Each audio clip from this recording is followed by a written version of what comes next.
And now I want to bring in Suzanne Judd. She is epidemiologist at the University of Alabama at Birmingham School of Public Health. Now, doctor, you've seen how much incoming President Joe Biden wants to devote to public health. His overall stimulus plan is $1.9 trillion. I believe it's about $20 billion to help states coordinate with the federal government for the rollout of the vaccines. Do you think that's going to be helpful? It's absolutely going to be helpful. The states are really right now at a loss in terms of infrastructure to distribute the vaccine, ways to track who's up next. There's the gridding system that everyone talks about with 1A and 1B for the different phases. They need help to have systems to track people, to allow regular people to register so that they can be put on the list for the vaccine. So that money will definitely help, especially if it makes it into the state's hands. And where exactly should the money be dedicated to? Is it more about manufacturing more doses of the vaccine? Is it more about getting the states to hire more people to deliver the vaccines? I mean, where can that money be best put to use?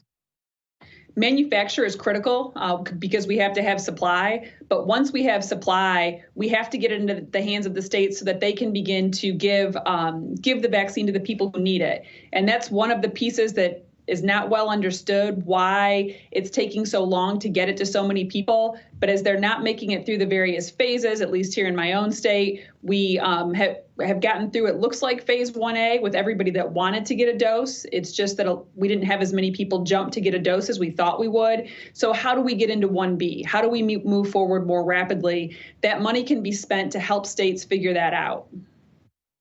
Yeah, help states figure that out. Absolutely. Because it seems like there are doses of vaccines that aren't being distributed in certain states. So how do we get over that hump?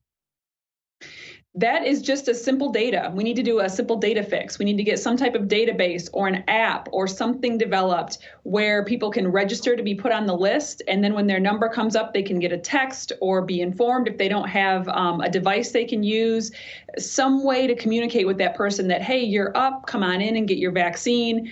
If we use a digital platform, we have to identify a way to cross the digital divide, especially in some of the rural counties, to make sure that everyone knows when it's their time to get a vaccine and how you go about doing it. It seems that in terms of administering it, the states will need help with that too, especially if they scale up rapidly with community health workers to give the injections and also to help people know whether or not they're next on the list. So it's people, it's data systems, and then having the supply. And we're not quite there yet, where a majority of Americans have received the vaccine. But fast forwarding a little bit, once people do receive the vaccine, because obviously that's the hope and that's the goal, what are the social norms after that? I mean, I look at lawmakers who have received the vaccine, they're wearing masks. Is that pretty much what we're going to have to do, is continue to wear masks after having received the vaccine? For a while, yes, at least until the fall, until we know whether or not people that have been vaccinated can still spread the disease.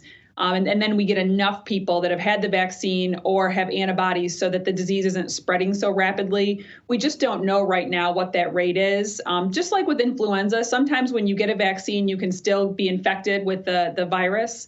Usually the infection's much less severe than it would be if you hadn't had the vaccine. But if you can be infected, you can spread it to someone else. So at least until we get more people vaccinated and it becomes less deadly to society, we're going to have to wear masks, even if you've had a vaccine.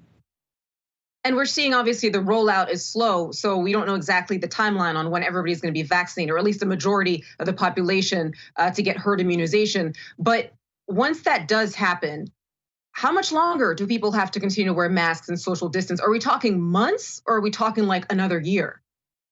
Hopefully it's months. That really depends on how many people get vaccinated, though. Like I said, we've had very low uptake in our state, in Alabama. We really need to get more people vaccinated. The metrics we'll be watching is how many people wind up in the hospital and how many people die. And those numbers have to start coming down before we can take the masks off. So hopefully we're talking months. But again, that depends on how many people are willing to get vaccinated. And we know that later this afternoon, incoming President Joe Biden is going to be giving a big speech from Wilmington where he's going to be talking about how he's going to administer the vaccine to millions of Americans, which is obviously the priority, or one of the many priorities that his administration is going to be facing once it starts. What do you expect to hear from Biden? What would you like to hear as a doctor? I would love to hear his plan for how we're going to make sure there's supply for everyone, and then details on how we're going to get it to people. How do they know it's their turn? What's the communication plan? I would love to see some kind of a public-private partnership, like you do at Disneyland or Disney World, where you get a little,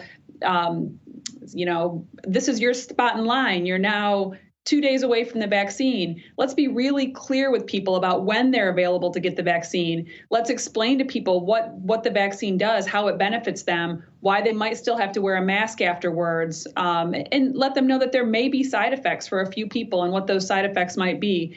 I just think people are craving really clear information about what is happening. And so I hope it's a communication plan, a distribution plan, and then funding for the states.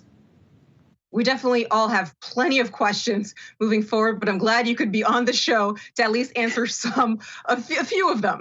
A few. Dr. Suzanne Judd, thanks so much. Thank you.